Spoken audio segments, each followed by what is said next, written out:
You're listening to the Nerd to Know Media Network. Join us at nerdtoknowmedia.com.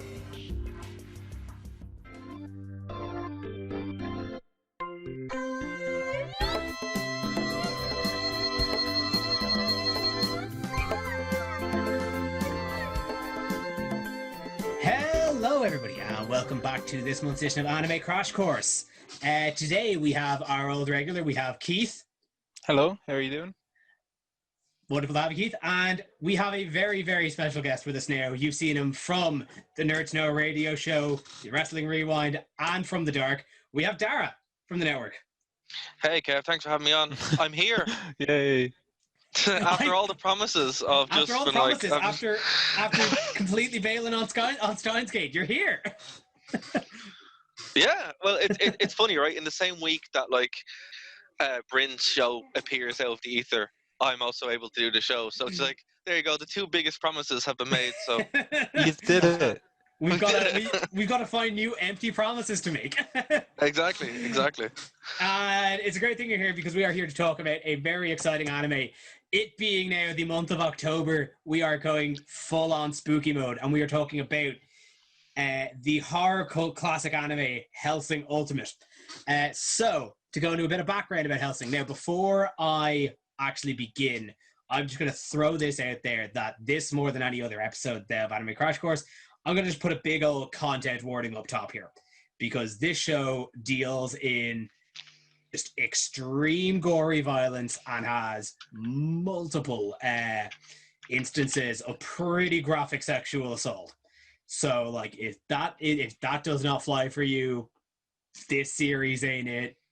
Sorry to see you go, but just to give everyone a heads up at home there. Now, I suppose for those of you that might not know, what is Hellsing? So, Hellsing is originally a manga published by the author Kota Hirano in Young King Hours manga magazine back in 1997 and ran all the way up to 2008 and follows the Hellsing organization in England along with their lead agent, who is the vampire king Alucard, as they eradicate all forms of supernatural and fiendish threats along, worldwide. So from there, obviously, manga was a smash hit. The series was greenlit for a 13-episode anime adaptation in 2001 by Studio Gonzo and was directed by Umanosuke Ida. This is not the adaptation we are actually going to be talking about today, though. The adaptation we will be talking about is the 2006 Redux edition Hellsing Ultimate. So before we kind of dig into Ultimate, I want to ask you guys, have either of you actually watched the original? Yeah, that's how I started. That's what I found first. Oh, yeah? Yeah, that's what I found first. Because around this time, 2006 is when the remake came out? Thereabouts, yeah. Yeah, so I actually had seen the first one before the Redux came out.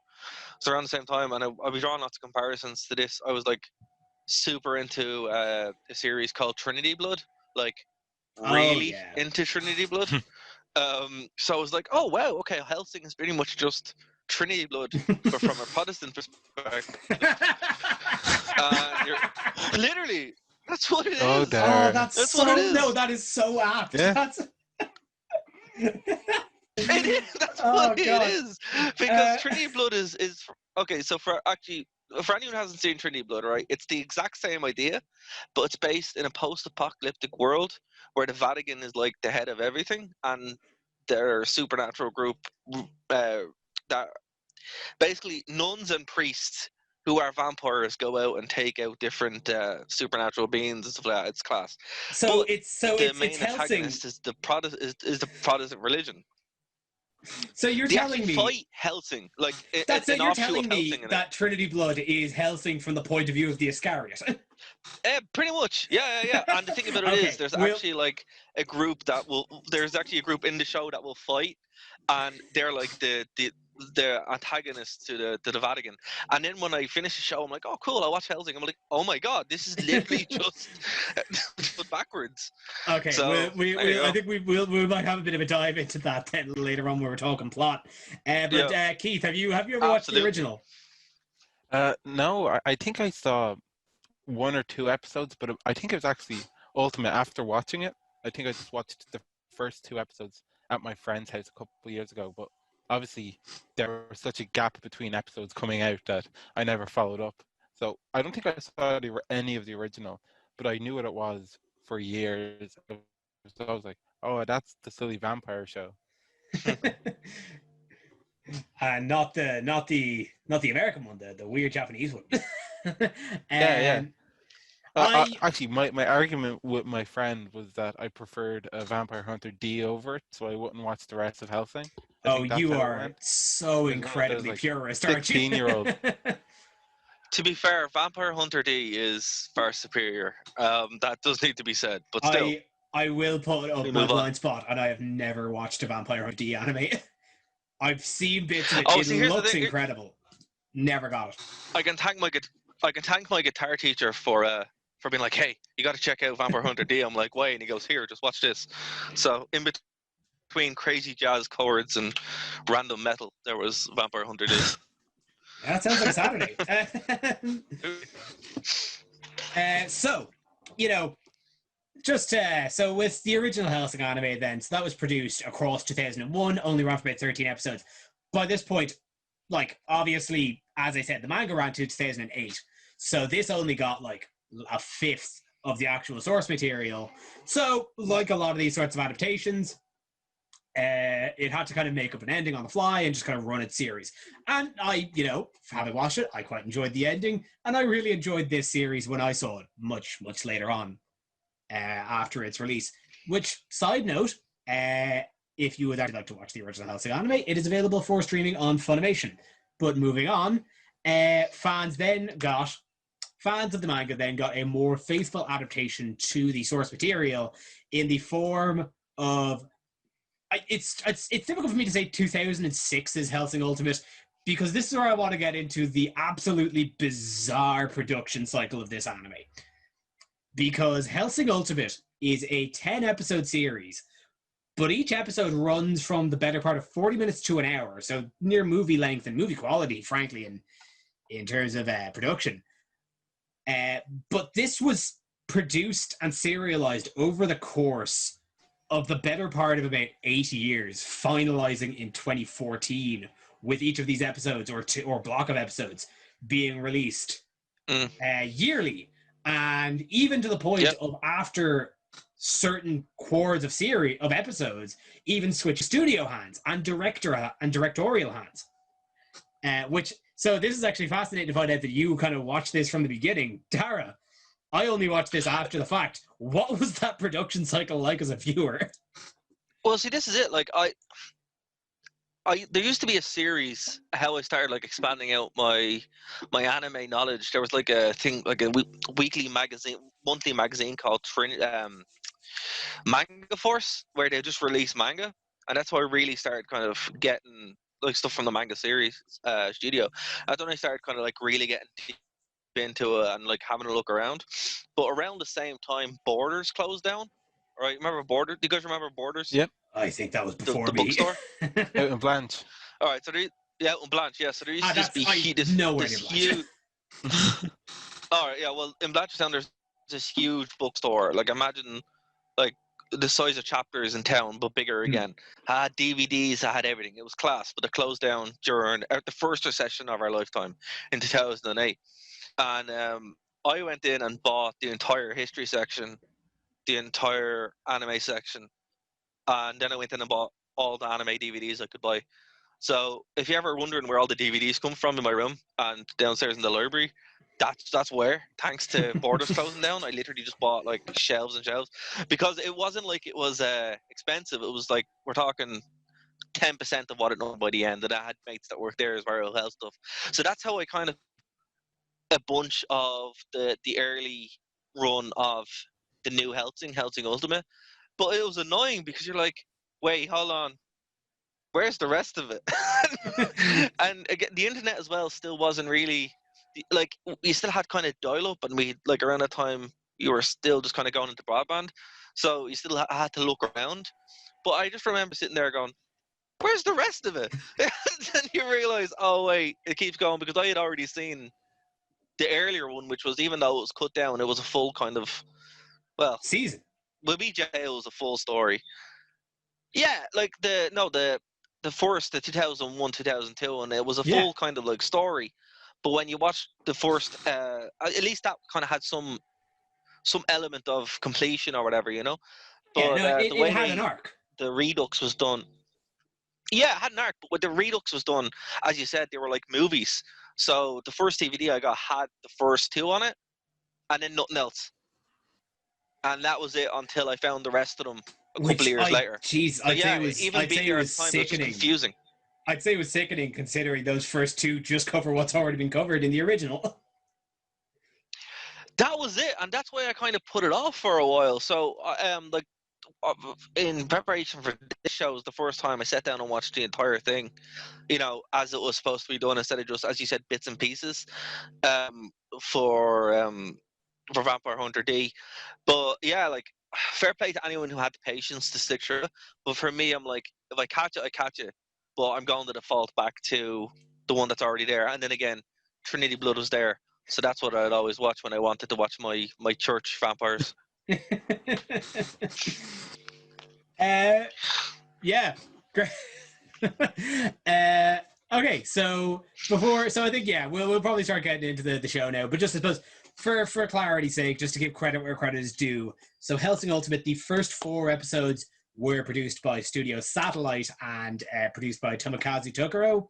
Then 5 through 7 were produced by Madhouse, who we've already covered as doing One Punch Man, except this was way before One Punch Man.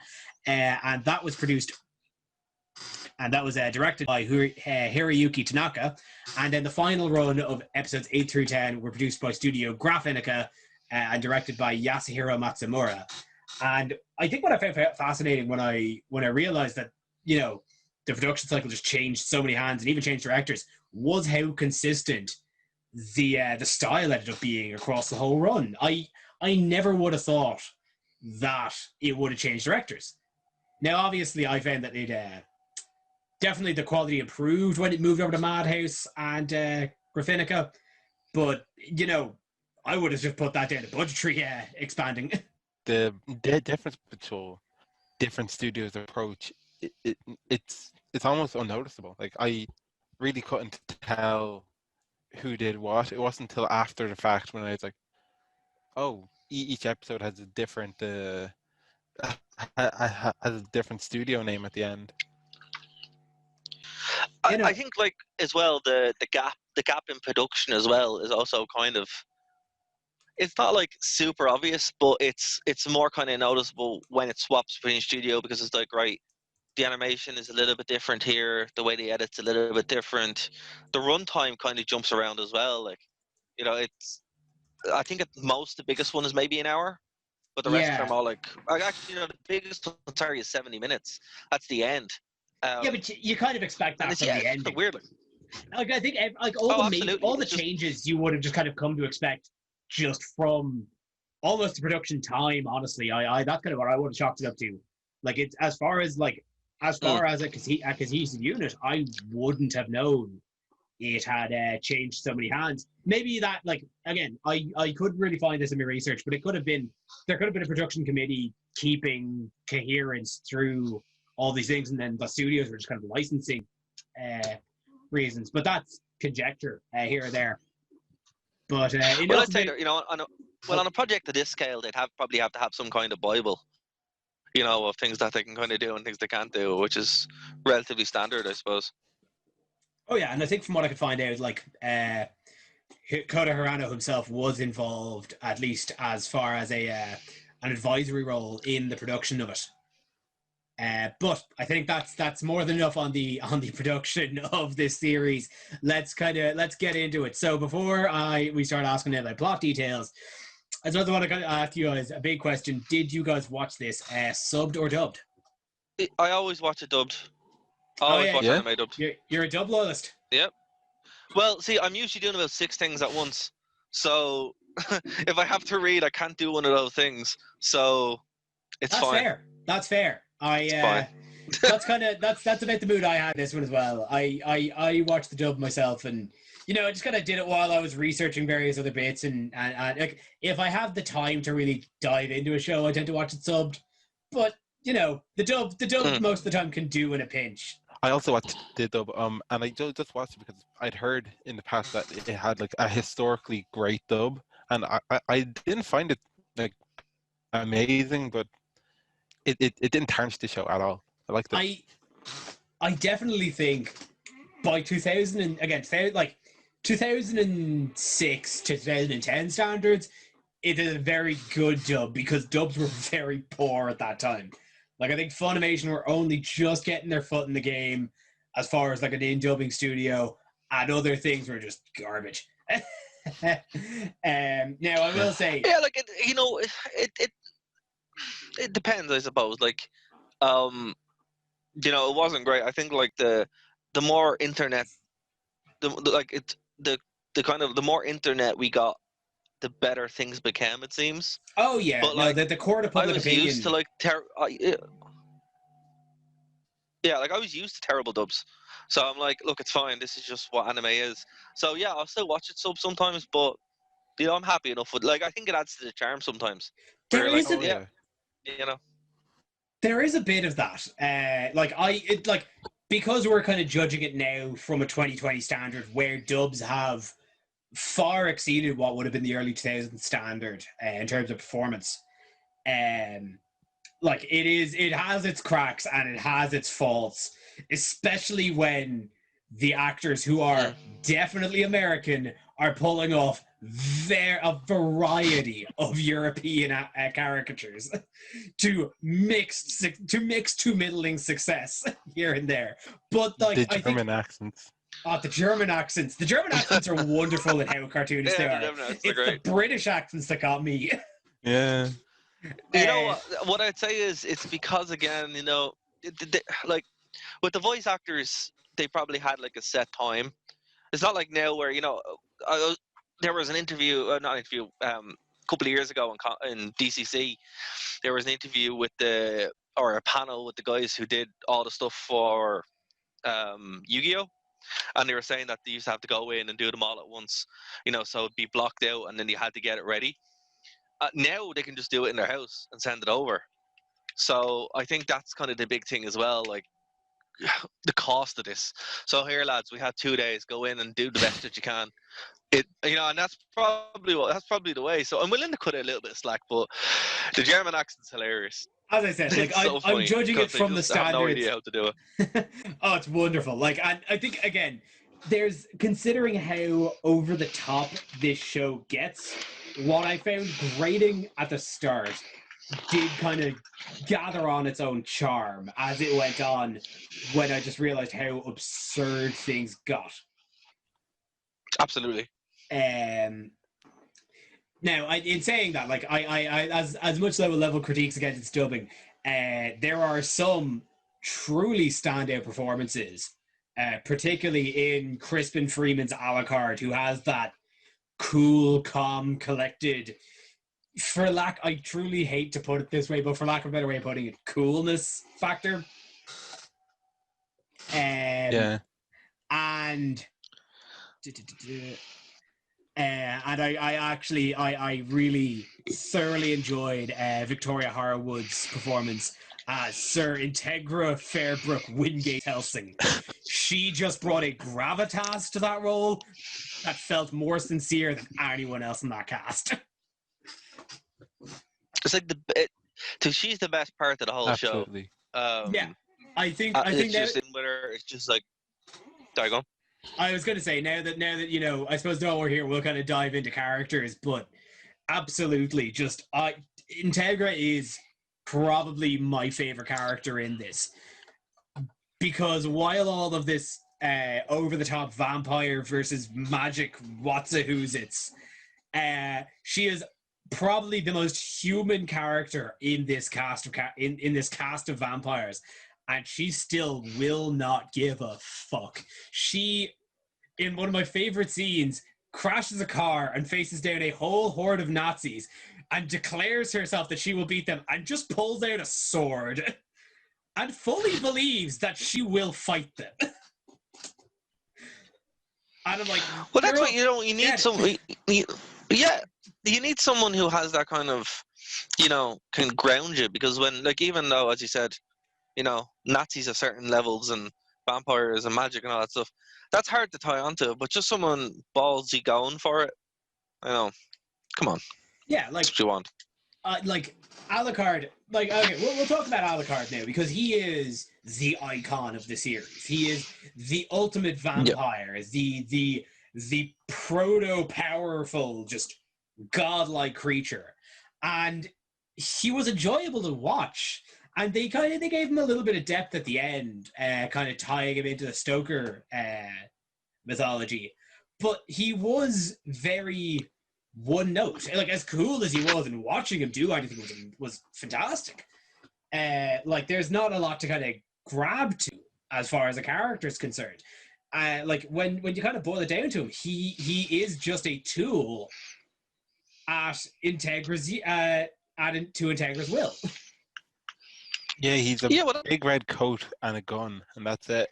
And that's it, yeah. But, like, to be fair, I would say that comparison is, probably most apt in Black Butler, where, you have a lot of crossover, where it's like, we don't have, and it's all cool and great, but when stuff needs to move along, you just have to, you just kind of have to roll with that. And that's what I think they knew. They're like, look, we have all these characters, we have, so let's just kind of push forward. And as you said, we have our human characters, we have our point of view characters, but with Alucard, like, he didn't really need to be anything more than that, So no. He does have the best introduction in an anime as well. So it's just brilliant. Yeah. It's so good. As you said, a black coat and a gun, but my God, that makes for a introduction. Like, I think even, like, Hirano probably realized he'd written himself just an absolutely overpowered character that could like cease any idea of tension and conflict in any scene, that he just had to put him on a boat off the English Channel for about a third of the story. Like, no, you'll fix this too fast. You stay over there for a little bit. We'll bring you back in when we want a climax. Actually, you know who he is? He's Captain Marvel in Endgame. I'm gonna disappear for a while. I'll show up at the end to help out. and that's kind of why he is, But that's the problem when you make these characters that are just too powerful. As fun as they are, you need to kind of balance them. Like, you need to use, like, almost like I mentioned, you kind of need to use them as a tool and less of a character. Absolutely. And I suppose, kind of moving on to that, then, to kind of round out our core trio, we have who would be, I think the show tried to consider our point of view character in Alucard's first ever vampire apprentice in Ceres Victoria. And I gotta say, this is where I level one of my big criticism against this show, because Ceres is just not a character. Yeah. God, someone had to suffer, and this is a, like, it's just she does nothing for the better part of about 6 episodes until she is just kind of forced to level up. And then she has a couple of cool sight scenes, but as far as a character growth goes, she has nothing. And when I kind of actually stopped to think about that, I was like, oh wow, this is a lot of screen time given to nothing. Which, and I don't want to harp on with a comparison too much, but it's really shocking to me when I went and actually watched a few episodes of the 2001 animation. Because, and I don't know if it just got lost, if Hirano's manga had written her this way, or if the 2001 staff gave her more agency, but she's a lot more proactive in that series. and has like she acts more as a police officer, but now is a vampire. And I thought that was awesome. And it's strange to me they didn't carry any of that over. That really sucked. Like as I said, it was one of the more interesting things to do, to kind of have that extra element that was just kind of, it was very Hellboyish, I suppose. Yeah. And it was just kind of cool to have something else to kind of hang on to. But I think the reason why it was cool is because if you give her that agency, solely where you have to kind of have her doing something, it takes away from your beauty shots and your more kind of like elaborate sequences that you wouldn't be able to do otherwise, or could get convoluted. So I understand why they cut it. It's just kind of a bummer that they did. Yeah, and I think I felt like it got compounded on by just how much the show relentlessly objectifies her to a really uncomfortable degree. Oh yeah, well, that's the biggest change that I found was unnecessary. But and it's, I don't know why they did it, but it's again, like, it's a trope of anime. Like even in Trinity Blood, there's some sexy looking nuns, and that's, even though some of the biggest characters in it have all the agency and stuff, they're still hella objectified. So it's just like, well, it's anime. Is what it is, Yeah, I'm all for my fan service. I've watched my fair share of High School DxD, but like this felt like too much to me. Oh, I'm not defending it by any stretch of imagination, but I'm not surprised by it. Like, here's the thing with rating, and one thing I learned as a teenager, which was very weird thing when you're getting into anime. It's like, if something is 12s, there's going to be a lot of violence in it. If something's 15s, there's going to be a lot of sex and violence in it. If it's 18s, it's like, wow, there's going to be at least one rape scene in it, and the rest. And that's a good rule of thumb to go by with anime. If it's 18s, you're just watching Berserk. Yeah. Oh well, no. Legend of the Demon Womb and Legend of the Demon Seed. That's what gave me my rating. My rating list. I'm like, oh my god, what am I watching? For me, it was absolutely Ninja Scroll. Like, oh yeah, and Ninja Scrolls, where the superpower is based solely on rape. Yeah.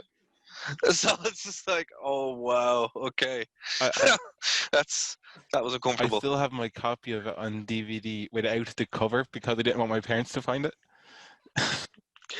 Well, here's the thing. What's funny, right? I got my copy of Ninja. Sorry to go off on a tangent there. That's fine.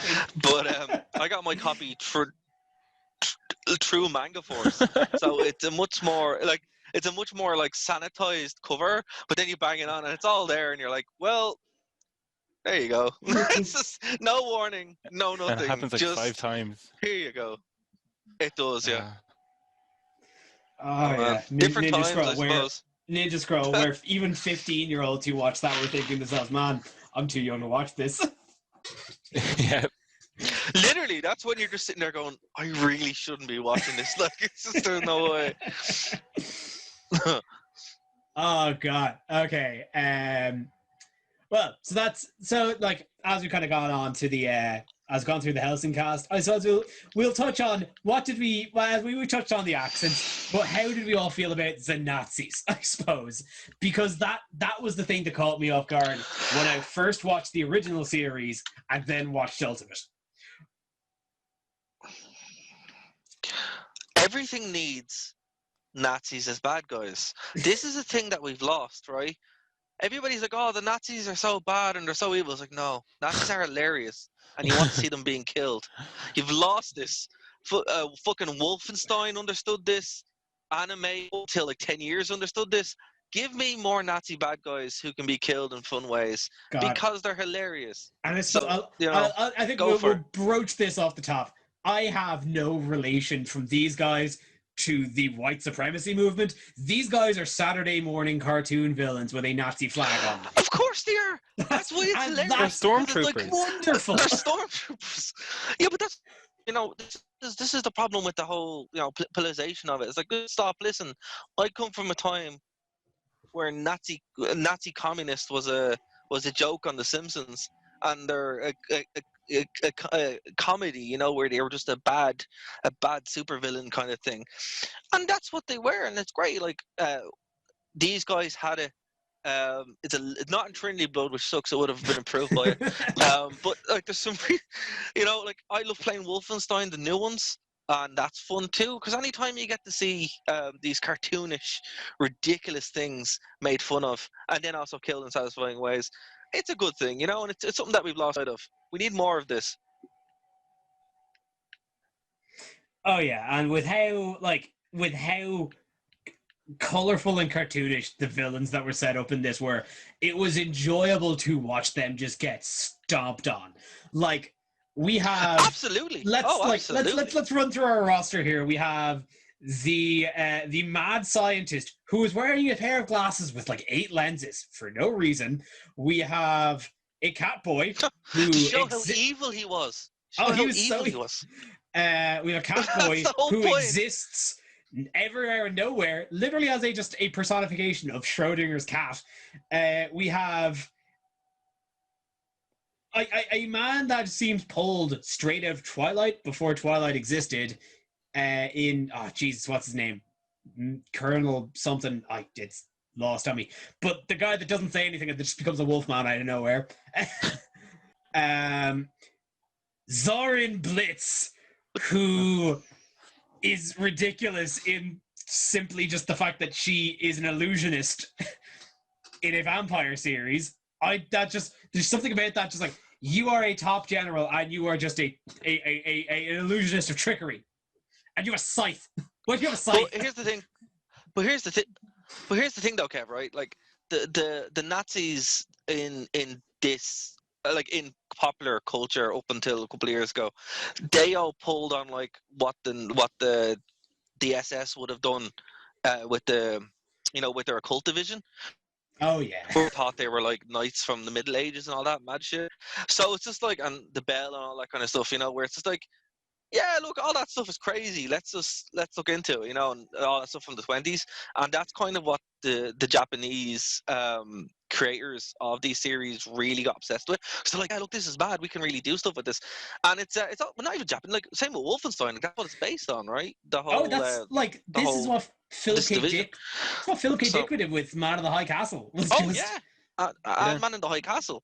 Yeah, and I think there's a lot of juice to get from that as well, because you can create these absolutely larger than life, crazy supervillains who have a clear motivation. But it's also really satisfying because you're like, well, you're a Nazi, so I guess, you know, let's just watch you get thrown. Let's just watch you get your face ground against a wall like sandpaper for a minute. God bless that Absolutely. But then there's, you know, it's literally the appeal of Wolfenstein. You know, it's still going, and it's sad that there's nothing similar to this. Like, again, as I said, after watching Hellsing, it was my first kind of exposure to this, you know, because obviously I was just like, oh, why are Nazis here? Oh, okay, and then you're like, oh, this is what they're doing, and it's kind of, yeah, I think it's very of its time as well, because like, unless you were alive around this time, you didn't really kind of get through that. Something kind of happened where it was lost and people start taking them seriously again, and you're like, nah, this is, you know, but yeah, at least we have this in a little time capsule where stuff was fun. Oh, this feels like a remnant from that, like just kind of the last gasps of the kind of the late 80s, early 90s movement, where just, you know, the Akira bubble, where you just kind of get away with, like, it was just all of these insane creatives trying to just pull the craziest stuff they could before tropes really started getting a hold of the genre, and you know, norms. Yeah, there was no limits. Norms started forming. Yeah, no limits. Yeah. There was no no limits to creativity, which is always the best way. The otaku market had really just kind of only started thriving, so tropes and sellable niches hadn't quite busted through, so it was all pure creativity. But also, again, I would say this has got to do with the internet as well. Like, when this stuff starts spreading, it was kind of harder to be like, oh, we haven't seen this before. It kind of, as you said, the tropes kind of took off and it went off in some way. And, you know, it was what it was. But I don't know. I think it's a very clever way to write bad guys, you know, because there's so much you can do. There is no limit. Like, you know, like I know if I was writing a vampire series, you'd have to. Like it's what they did. Like again, you know, I hate to keep jumping around so much, but look at the closest comparison I can say for anyone who hasn't seen Hellsing, but is familiar with like Western archetypes. Hellboy, Hellboy literally does the same thing, where but instead of pulling from a Japanese standpoint, it pulls from a more English standpoint. And still, who are your main bad guys in that? Literally, Nazis, occult Nazis. Yeah, it's actually, you know what? But, you know, it's It's there. a far more It just accurate comparison than you think. Yeah. Yeah, it is. Jesus, Darragh, you're onto So, something. Yeah. well, Hellsing, Hellboy. Hellboy. My God, you cracked the code. They both have big guns and they're something red. Except for Hellboy's the It was skin. there in front of us it was there in front of us the whole time. Oh God, and I think that the cast of primary antagonists, we'll say, in the Nazis was definitely rounded out by, of course, the Major, who is like, okay, Yes. Nazi aside, is a particular sort of bad guy you don't see a lot of nowadays, and that upsets me. In a bad guy that just reaches for chaos, the pure anarchist. This is a man who, in his essence, won. He achieved chaos and destruction. Yeah. He like killing him, like beating him at this point doesn't matter, because even you killing him achieves what he thinks is right.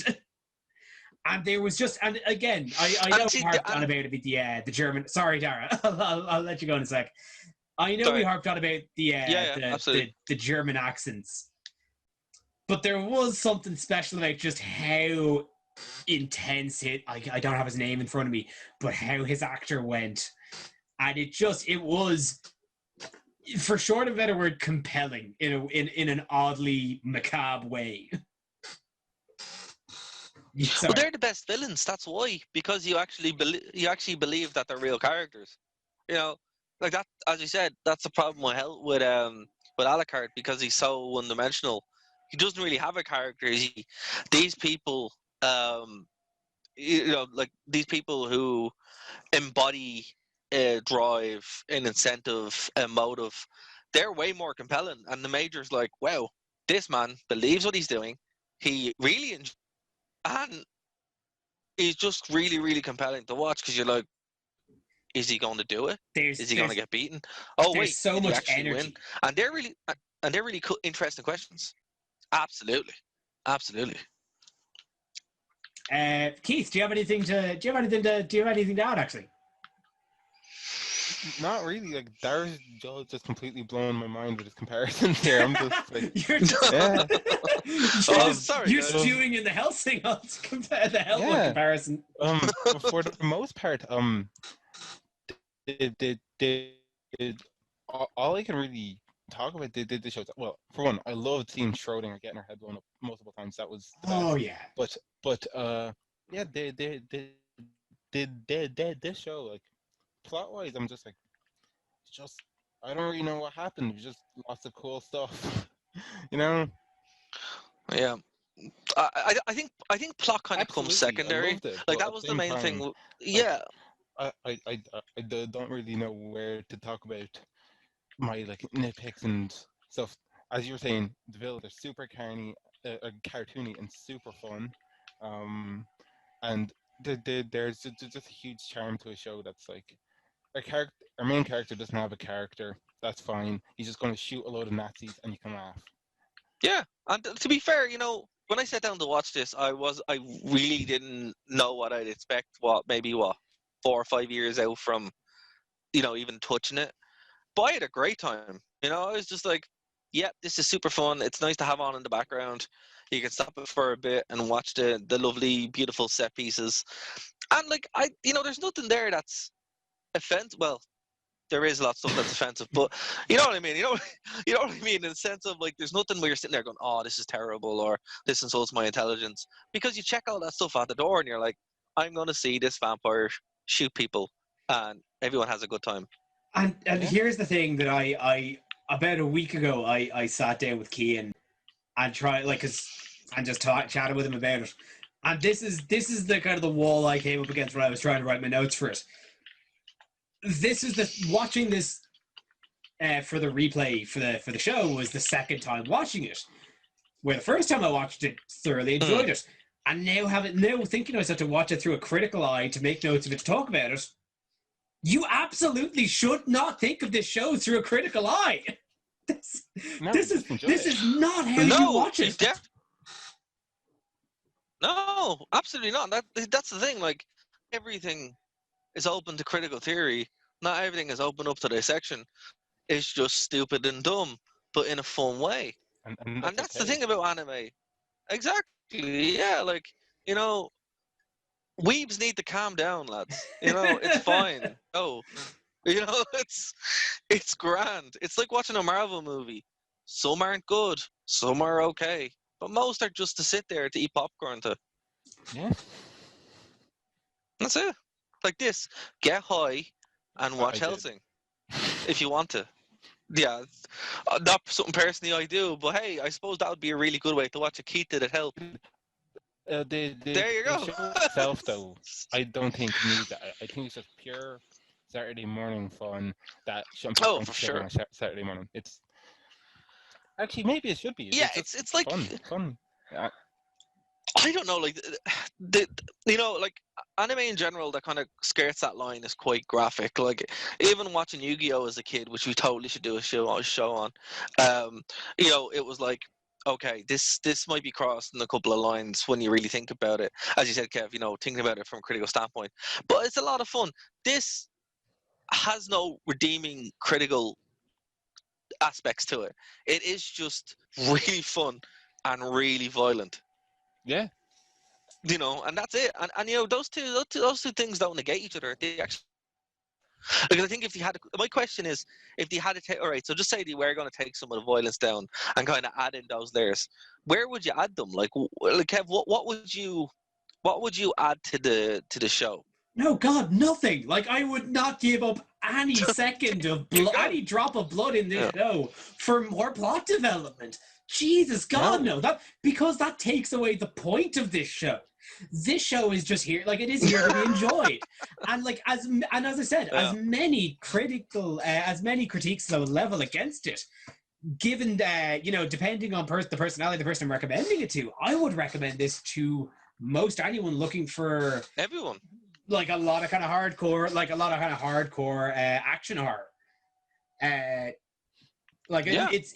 is absolutely, again, like, I've got major criticisms against it, sure, that's personal bias, but like in terms of literary critique, I can name a dozen. I'm still gonna watch it again. What I would say is, right, if people are looking for a more satisfying series with something to say, that's similar to it, Trinity Blood's a much better series and much more enjoyable, and it has future Vatican, which makes it brilliant. Did you just agree to be on this episode so you could push Trinity Blade on everyone? Look, that might be an element of it, but most people don't know what Trinity Blood is, and that makes me really sad. And I think Hellsing gets the better gets those fans. So yeah, look, I'm not going to sit here and say that I'm not on the show purely to push Trinity Blood, but that's a factor for sure. I mean, okay, if I'm going to if you want to watch Hellsing, you could also watch Castlevania. That's kind of, I think in the year in there, that's also Castlevania's so much better. Yeah, as a show. In terms of that's the thing. If you want good gory vampire content with actual story, go to Castlevania. But that does not discount Hellsing. But it doesn't have the. It doesn't have the Yeah, Nazis. like here's the thing, like it doesn't have the charm. You know, Castlevania is very mass produced. It's very, very safe. You know, I think with Hellsing, it's very it's okay. Forgive the term. It's edgy. It has a roughness to it. It's like when you're listening to a band's demo or to like this weird, you know, this weird black metal record. You're like, ooh, look, this is weird. They don't really know what they're doing, but damn, they have spunk. You know? Oh, no, you've hit the nail on the head. Hellsing is absolutely edgy. Hellsing is your 14-year-old cousin who just discovered Gorgoroth and thinks they are the coolest thing on the planet. And there is a charm to that. Yeah, oh, for sure. And, you know, Castlevania, while it has a much better story to it, it doesn't have that charm. It's really good, and I'd recommend it. If you're a fan of Hellsing or if you're a fan of Castlevania, you'll really enjoy both. There's a lot of crossover to be had, but it doesn't have that charm. You know, it's missing the zazz, which is important. If does anybody have? Do either of you guys have any final thoughts on it? No, yeah. Watch it. I was just about to say, like, all three of us seem to have really enjoyed it, but also seemed to have a different show. I recommend the Vampire Hunter D movies. Darragh's clearly gunning for Trinity Blade, and Kev, you're mad for the Castlevania. So that's 4 shows you can go watch and have fun. That's it. Oh, for sure. Absolutely. Like if you are into your vampire media, you've come away from this podcast with a plethora. Exactly. And from different time periods too, because they're all very different. They're all very different shows. Like Blood the Last Vampire, like for example, Blood the Last Vampire is completely different to all these because that's a modern day vampire story. These are more kind of hyper high fantasy. More like more bourgeois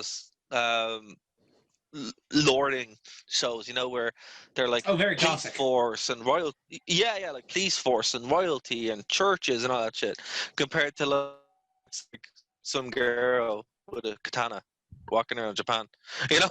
So yeah, I think if you're into the gothic, that's the thing. If you're into a gothic vampire story that's hyper violent, man, this is like, you gotta watch it. I would say the original one, the actual one from 2001, 2002, because of what was actually omitted.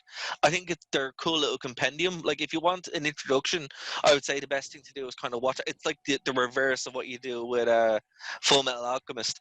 You just never watch anything but Brotherhood.